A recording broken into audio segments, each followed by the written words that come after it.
히브리서 11장, 히브리서 11장에는 믿음장이라고 하는 별명이 붙어 있습니다. 고린도전서 15장은 부활장, 고린도전서 13장은 사랑장, 이런 식으로 별명이 붙어 있듯이 히브리서 11장도 믿음장이라는 그런 별명이 붙어 있습니다. 오늘 이 11장을 이해하기 위해서는 10장 마지막 구절을 우리가 한번 살펴볼 필요가 있습니다. 우리는 뒤로 물러나 멸망할 자가 아니요 오직 영혼을 구원함에 이르는 믿음을 가진 자다 하고 그렇게 선포하고 요 믿음에 대한 얘기를 하고 있기 때문에 그렇습니다. 우리는 구원함에 이르는 믿음을 가진 자, 믿음의 사람들이라는 것을 잊어서는 안 되겠습니다. 믿음의 사람이에요. 믿음으로 사는 사람들, 믿음으로 하루하루 살아가는 사람들, 예수 그리스도를 믿는 사람들, 이 믿음이라는 것을 분명하게 여러분 가지고 그 정체성을 가지고 살아가야 되겠습니다. 그래서 믿음은 바라는 것들의 실상이요 보지 못하는 것들의 증거다. 바라는 것들의 실상이고 보지 못하는 것들의 증거다. 그렇게 얘기하면서 사실 우리가 눈에 보이는 것만을 보고 살지 않는다. 우리는 어떻게 보면 눈에 보이지 않는 만물의 실제 대신은 하나님을 보고 산다. 무엇이 더 실제냐라고 얘기한다면 보이는 것이 아니라 보이지 않는 것이 더 실제다. 무슨 말 같지도 않은 얘기냐라고 말할지 모르지만 여러분 보이지 않는 것이 더 실제일 수가 있습니다. 보이는 것은 그것의 그냥 현상일 뿐이에요. 현상. 어떤 영화에서 얘기한 것처럼 나는 파도만 봤지 그 파도를 일으키는 바람은 보지 못했구나 라고 그렇게 한탄하는 얘기를 들어봤는데 똑같습니다. 우리는 지금 눈에 보이는 것들은 그냥 현상들이다 라고 생각한다면 그 현상을 일으키는 어떤 것은 보이지 않는 힘이에요. 보이지 않는 힘이에요. 그러니까 그 어떤 보이지 않는 것을 실제라고 인정하고 믿고 그 보이지 않는 어떤 힘에 보이지 않는 어떤 존재에 우리가 그걸 의지하여 그를 인정하고 그 존재의 가르침과 그 존재의 인도하심을 따른다면 현상에 휩쓸리지 않는 그런 삶을 살 수 있다라는 겁니다. 여러분들이 어떤 삶을 살지는 이미 선택하셨습니다. 나는 믿음으로 사는 사람이다. 나는 하나님을 인정하고 하나님이 기뻐하시는 하나님 뜻대로 살겠다. 이게 얼마나 더 우리의 인생을 더 진지하게 또 진실하게 받아들이는 태도입니까? 사실 눈에 보이는 현상, 현실에 충실해라. 그것도 하나의 좋은 교훈입니다만은 균형을 잡을 필요가 있습니다. 우리에게 지금 일어나고 있는 현실들에 잘 대응을 하되 사실은 그 현상을 일으키는 더 본질에 더 초점을 맞추고 나아가야 할 필요가 있다라는 겁니다. 그러니까 균형을 잡으라는 겁니다. 영적인 삶과 현실의 삶의 균형을 잡고 그 속에서 영적인 삶에 더 중심을 두고 무게중심을 두고 그것에 의해서 현실을 대처해 나가고 살아가는 사람들, 이런 사람들이 믿음의 사람들이다라고 말하고 있는 거예요. 그러면서 바로 이 믿음으로 온 세계가 지어졌다라고 그 선언부터 시작해서 이제 믿음의 사람 아벨, 또 아브라함, 에녹, 아브라함, 사라, 이삭, 야곱, 요셉, 모세, 여호수아, 라합, 기드온, 바락, 삼손, 입다, 다윗, 사무엘, 그리고 선지자들, 또 이름은 언급하지 않은 많은 믿음의 위인들을 쭉 나열하고 있어요. 일단 3절에 믿음으로 모든 세계가 하나님 말씀으로 지어준 줄을 아나니 보이는 것은 나타난 것으로 말미암아 된 것이 아니다. 제가 설명한 것이 요 말입니다. 보이는 것은 보이지 않는 것에 의해서 나타나는 현상이라고요. 그러니까 우리가 너무 현상에만 치중할 것이 아니다라는 거예요. 우리가 살아가는 이 세계, 여기서 말하는 이 세계라는 단어는 우리가 말하는 이 세상 만물 이런 의미가 아닙니다. 아이온이라는 헬라어를 썼는데 그것은 시간이라는 뜻이에요. 시간. 그러니까 우리가 살아가는 모든 과거, 현재, 미래를 통틀어서 모든 삶을 다 통틀어 얘기하고 있는 것이죠. 그러니까 지금 과거에 창조부터 시작을 해서 그리고 많은 과거를 살았던 위인들, 그리고 현재를 살고 있는 믿음의 사람들, 그리고 앞으로 미래를 살 믿음의 사람들까지 다 포함하고 있는 거예요. 하나님은 시공을 초월해서 하나님이십니다. 전능자시고 온 세상을 창조하신 창조자시고 온 세상을 다스리는 통치자이시고 하나님의 왕이라고 할 수 있겠죠. 굳이 얘기한다면 세상에 왕이 있다면 진정한 왕은 창조주 하나님밖에 없습니다.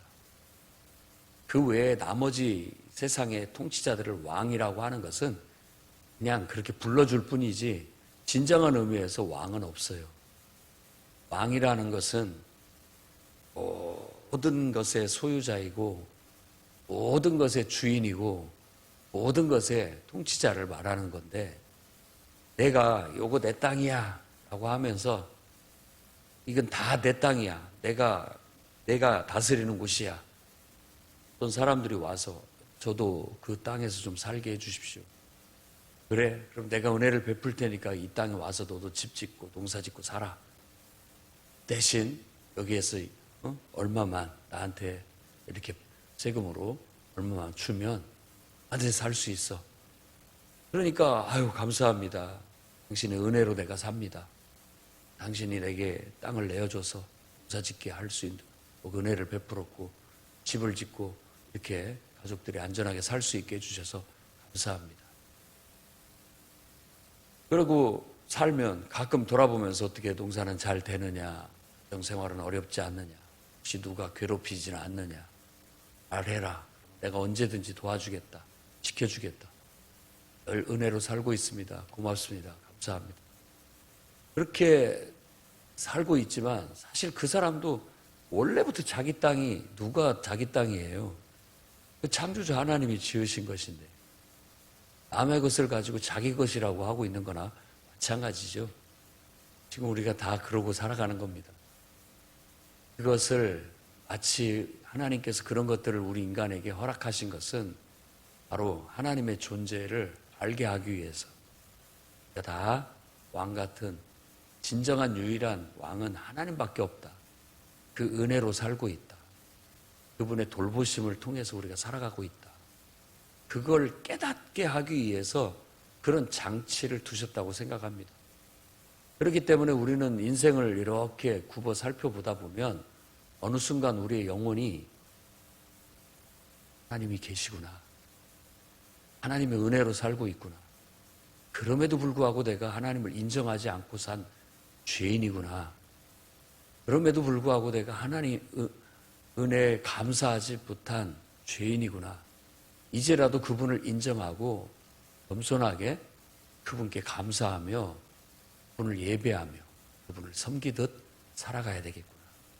이게 인간의 올바른 태도입니다.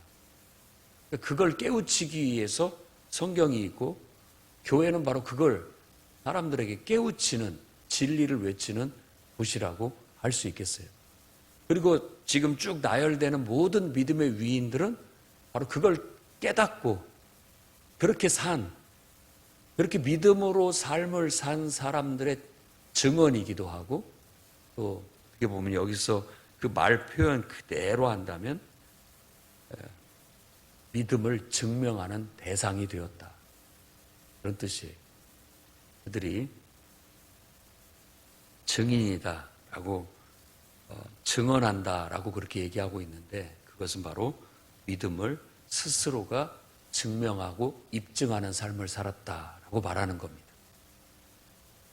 하나님을 인정하고 보이지 않는 하나님을 보는 것처럼 인간이 아닌 하나님을 인격적으로 그분과 사귀면서 인격적으로 대하면서 그분에 대해서 인생의 최고의 가치를 두고 그분께 두고 모든 것을 그분으로 말미암았다라고 믿고 그분을 통해서 살고 있다라고 믿고 그분께로 귀결된다라는 걸 믿고 그분은 사람과 같지 않아서 그분을 사랑한다라는 것은 시기 질투할 사랑이 아니라 그분은 바로 우리의 삶의 터전 같은 분입니다.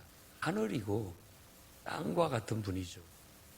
그냥 우리가 그분 안에서 살고 있기 때문에. 그래서 어떤 인간과 비교해서 어떤 인간보다도 하나님을 더 사랑한다라는 것은 말도 안 되는 비교일 뿐이죠. 그냥 그분은 나의 전부이고 그야말로 에브리띵이라는 것이죠. 모든 것이죠. 하늘이고 내가 그분의 품속에서 살고 있는데 물고기가 물 속에서 살듯이 나는 그저 하나님의 은총 속에 그분의 품 안에 살고 있다라는 걸 인정하는 것이죠. 이 모든 세계가 하나님의 말씀으로 지어졌다라는 말 속에는 그런 많은 철학이 그런 사상이 그런 것들이 함의되어져 있는 표현이라고 할 수 있습니다. 여러분들의 출생 이전부터 출생 그리고 살아온 모든 삶의 시간들 그리고 지금 살고 있는 시간들 앞으로 살게 될 시간들 또 우리가 이 땅에 시간 속에 존재하지 않다 할지라도 계속 흘러갈 시간 속에 하나님은 여전히 하나님이고 여전히 만왕의 왕이고 창조자이시고 통치자이시고 구원자이시고 모든 것 되시는 분이다 라는 걸 깨닫게 되는 겁니다. 그것만 알아도 인생의 진리를 깨달은 것이죠. 그러면 우리 인간은 비로소 성숙하게 되고 인간다운 인간을 내 모습을 태도를 갖고 살아가는 회복된 구원받은 인간이 될 수 있다라는 것. 아벨이 그랬고 또 아브라함이 그랬고 에녹이 그랬고 노아가 그랬고 많은 믿음의 위인들이 바로 그런 삶을 살았다라고 일일이 다 말로 설명할 수 없을 만큼 구약성경을 읽어보면 다 나오겠지만 그런 구약성경도 그 모든 것을 다 표현해내지 못했지만 걸러서 꼭 우리에게 전달돼야 할 다듬어지고 다듬어진 그런 이야기들만 우리에게 전달해주고 있다는 걸 알아야 되겠습니다. 32절이 어쩌면 결론이라고 할 수 있겠어요. 내가 무슨 말을 더하리요? 무슨 말을 더하리요? 말을 하자면은 한도 끝도 없다. 자세히 설명하지도 못한 기드온, 바락, 삼손, 입단, 다윗, 사무엘, 선지자들. 여기에는 다니엘도 들어가야 되고 많은 믿음의 위인들이 더 들어가야 되겠지만 언급할 수 있는 시간이 부족하다. 그들은 33절에 믿음으로 나라들을 이기기도 하고 이런 표현들이 중요합니다. 나라를 이기기도 하며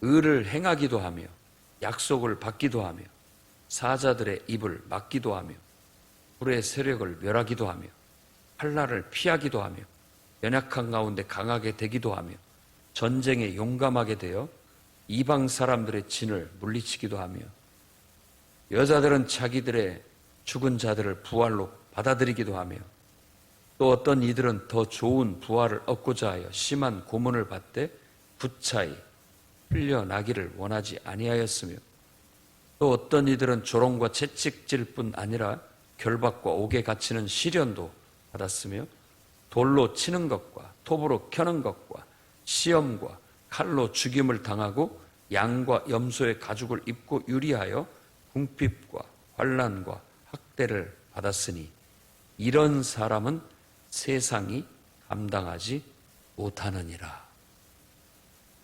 이런 믿음으로 사는 사람들의 어떤 특징을 쭉 나열했다고 볼 수 있겠습니다. 이런 사람들은 세상이 감당하지 못한다.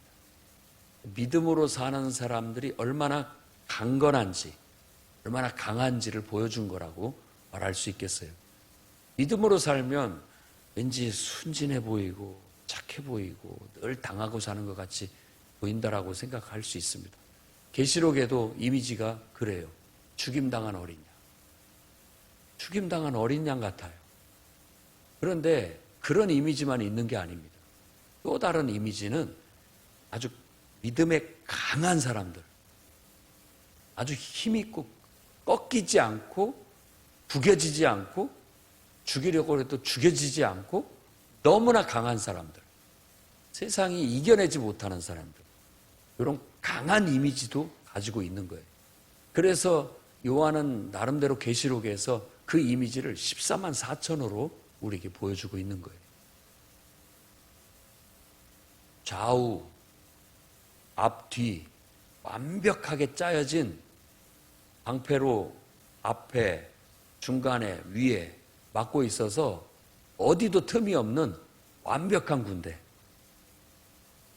12,000명, 12,000명으로 구성되어진 그야말로 딱 네모 반듯하게 짜여진 완벽한 군대여서 아무도 뚫을 수도 없고 막을 수도 없는 강력한 군대 같은 존재들이라고 믿음의 사람들을, 그 당시 핍박받고 있는 교회들을 그렇게 또 묘사하기도 합니다. 우리도 그러니까 이렇게 정말 깨끗하고 순결하고 착한 면과 강한 면을 갖고 있다는 걸 아셔야 됩니다. 믿음은 그런 겁니다. 내가 하나님을 인정하고 하나님에 의해서 살고 하나님 말씀에 의해서 살고 그저 하나님께 순종함으로써 나아가기만 한다면 우리는 정말로 비둘기처럼 순결할 뿐만 아니라 그 어떤 용사보다도 더 아주 강한 믿음의 사람이 될 수 있다라는 것. 그게 앞에서 말한 모든 위인들이 증명해 보인 겁니다. 이제 우리 시간이 됐습니다. 우리 시간. 우리가 이제 시간을 살고 있잖아요. 시간을 살았던 사람들이 다 시간에 떠나서 지금은 영원 속에 들어가 있는데 우리는 지금 이 시간 속에 살고 있는 거예요. 왜? 바로 그 믿음으로 사는 그런 어떤 능력을, 믿음으로 사는 어떤 특징을 우리가 증명해 보이라고. 하나님을 믿고 사는 것은 이렇게 사는 거라는 걸 우리의 삶을 통해서 보여주라고 지금 우리가 이 시간 속에 던져져 있다라고 그렇게 여기셔야 됩니다.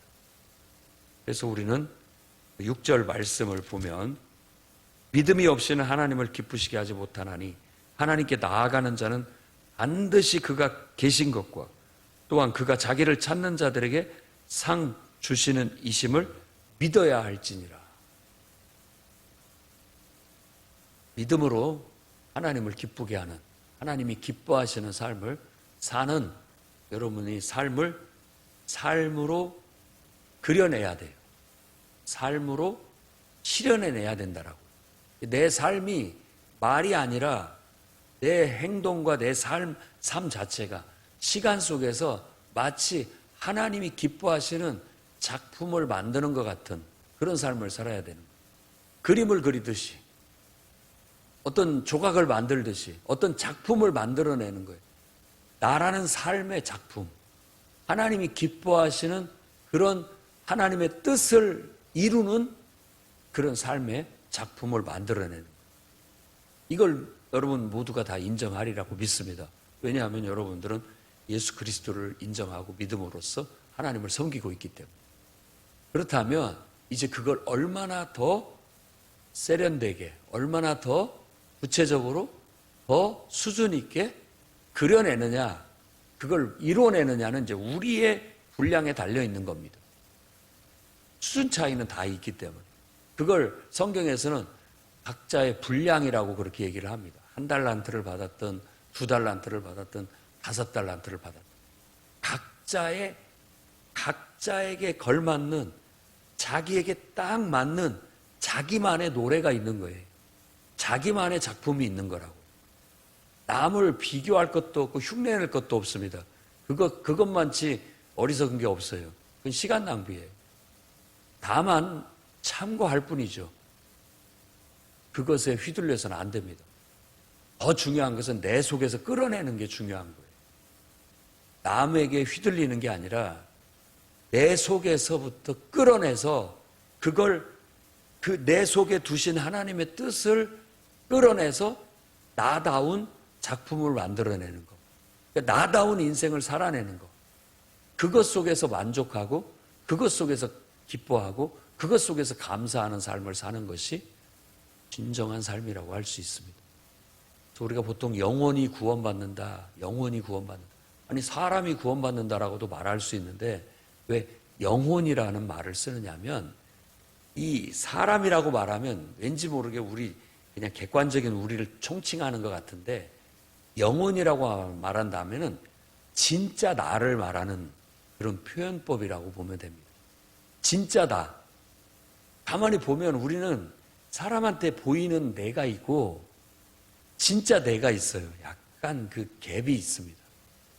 겉사람과 속사람이라고 할 수 있는 그렇게 구분을 한다면 영혼이라고 말했을 땐 속사람이에요. 구원은 이게 남한테 보이는 것에서 오는 것이 아니라 남한테 보이는 내가 나를 어떤 살아가는 것이 아니라 내 속에 두신 하나님의 뜻을 내가 끌어내서 나를 완성하는 것이 구원입니다. 진정한 나를 찾고 진정한 나를 내 삶 속에서 그려내는 거, 살아내는 거. 그래서 나다운 삶을 사는 거. 내게 주어진 나만의 삶을 살아가는 거. 그것이 고난이든 그것이 어떤 우리에게 있어서 더 영광스러운 것이든 그건 그렇게 중요한 문제가 아닙니다. 예를 든다면 어떤 내가 감독이고 연출자라고 한다면은 작품이 이렇게 쭉 있어요. 주인공들이 이렇게 배역들을 이렇게 맡기는데 이번 작품은 말하자면 굉장히 어려운 집안에서 태어나서 고생하다가 거기에서 성공한 사람의 인생을 다룬다고 해보세요. 그럼 배역을 맡길 때 처음에 어려운 환경에 태어나서 고생하는 배역을 맡아서 해야 될 거 아니에요. 근데 주인공이 아니 나를 어떻게 보고 나한테 그런 허접한 배역을 맡기냐고 탓할 수 있습니까? 그럴 수 없죠. 토기장의 비유가 그런 비유라고 볼 수 있죠. 그런 가난한 집안에 고생하는 그런 캐릭터라도 그게 하나님의 뜻이라면 내가 믿음으로 그 캐릭터를 잘 표현해내면 하나님이 기뻐하시는 거예요. 감독자가 좋아, 잘했어. 내가 원하는 그런 역할이 바로 그거야. 아주 잘해냈어. 하고 칭찬하지 않겠습니까? 그런 삶을 살아야 된다고. 환경을 탓하고 주어진 인생을 탓하고 나를 탓하고 살면 뭐합니까? 그거야말로 어리석은 짓을 하고 있는 것이죠. 인생이 뭔지도 모르고 그저 푸념이나 하고 원망이나 하고 불평이나 하면서 제대로 된 인생, 진정한 자기다운 인생은 살아보지도 못하고 아까운 시간 하나님이 우리에게 충분히 아름다운 작품을 만들어서 내게 가져와라. 누구 노래처럼 일만송이의 꽃을 피워서 내게 가져와라 라고 마치 우리에게 시간을 허락하고 인생을 허락하고 사명을 줬는데 그것은 전혀 생각지도 않고 그냥 내 욕심 따라서 내가 하고 싶은 대로 내 편한 대로만 그냥 내 욕심 채리다가 살고 가면 결국은 우리가 그분 앞에 갔을 때 무슨 말을 할 수 있고 그거야말로 죄된 삶이라고밖에 말할 수밖에 없습니다. 정말 내게 주어진 삶을 통해서 하나님께서 이걸 이루라고 내게 이러한 것을 통해서 하나님을 영광을 드러내고 하나님을 기쁘게 하라고 하나님 뜻을 이루라고 나를 보내셨구나. 그걸 깨닫고 사는 것이 믿음으로 사는 겁니다. 그래서 예수 그리스도는 그분은 이 땅에 오셔서 많은 병자도 고치고 죽은 자도 살리고 많은 기적과 능력을 나타내셨지만 진짜 자기가 이 땅에 온 목적은 인류의 모든 죄악들을, 숨은 죄악들을 다 드러내고 끄집어내게 해서 그 죄악을 다 짊어지고 십자가에 죽는 거구나. 그러라고 하나님께서 나를 이 땅에 보내셨구나 라는 걸 깨닫고 온전히 순종했다라는 거예요. 그분은 하나님이지만 어떤 면에서 한 인간으로 봤을 때 그런 삶을 살아내셨다라는 겁니다. 그건 우리의 본이 되고 우리가 따라야 할 길이 되는 거예요. 그래서 그걸 구원의 길이라고 지금까지 설명을 하고 있는 것이죠.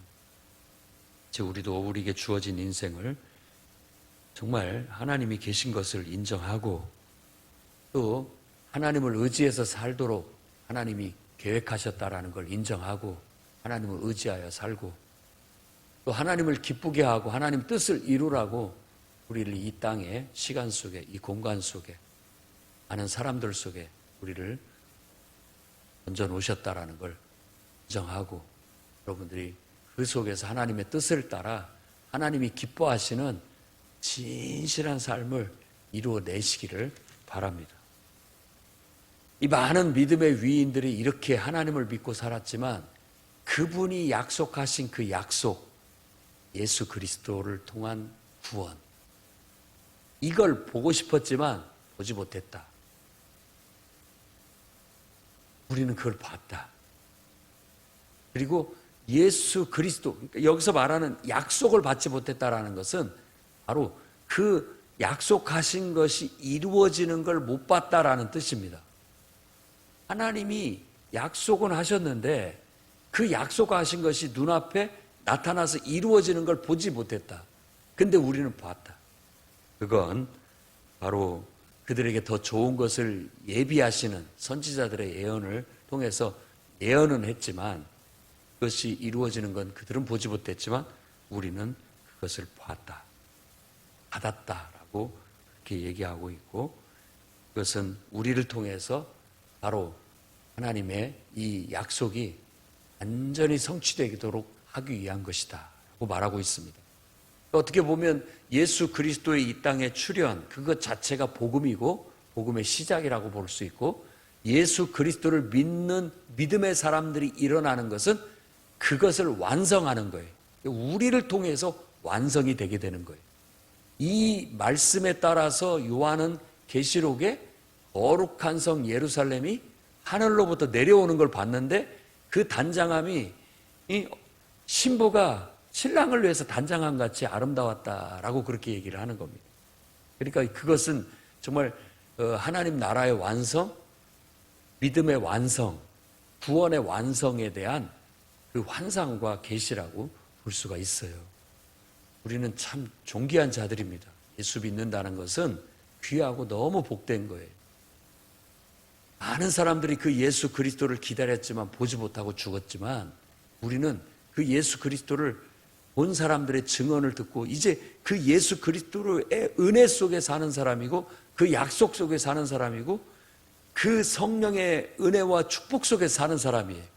그러므로 말미암아 예수 그리스도의 몸을 완성해 가고 있는 예수 그리스도의 구원 사역에 동참하는 하나님의 약속의 실현에 우리도 완성을 위한 하나의 일꾼으로서 부름을 받은 위대한 존재들입니다.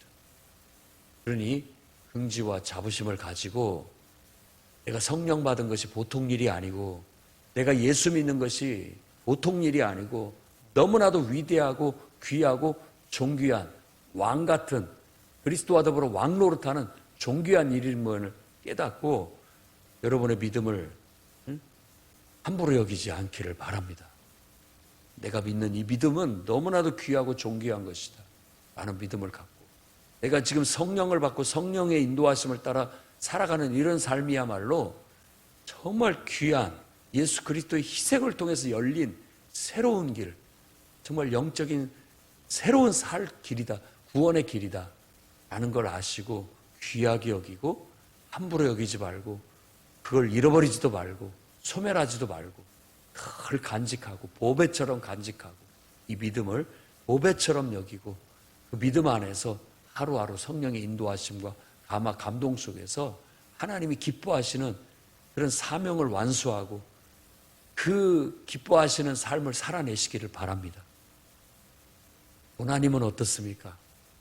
오히려 그게 우리에게 영광이고 축복인데 너무나 쉽고 편안하게만 살지 말고 너무 육신을 중심으로만 생각하지 말고 정말 영적으로 하나님께서 내게 원하시는 삶, 주님이 기뻐하시는 대로 내 자신을 내어드리는 그런 믿음의 삶을 살아나가시기를 주의 이름으로 축원합니다. 기도하겠습니다. 거룩하신 주님, 하나님의 말씀은 살았고 운동력이 있고 아우의 날성검 같아서 정말 우리의 영혼과 혼과 영을 찔러 쪼개고 우리의 깊은 것까지도 다 드러나게 만들며 하나님을 깨우치고 인생을 깨우치고 인간을 깨우치며 구원에 이르는 능력이 됨을 믿습니다.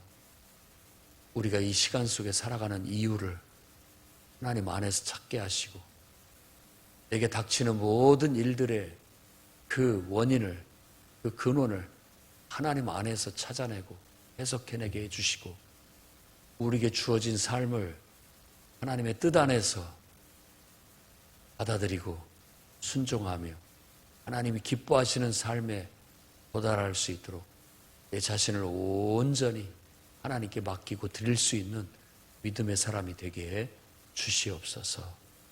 예수님 이름으로 기도드립니다.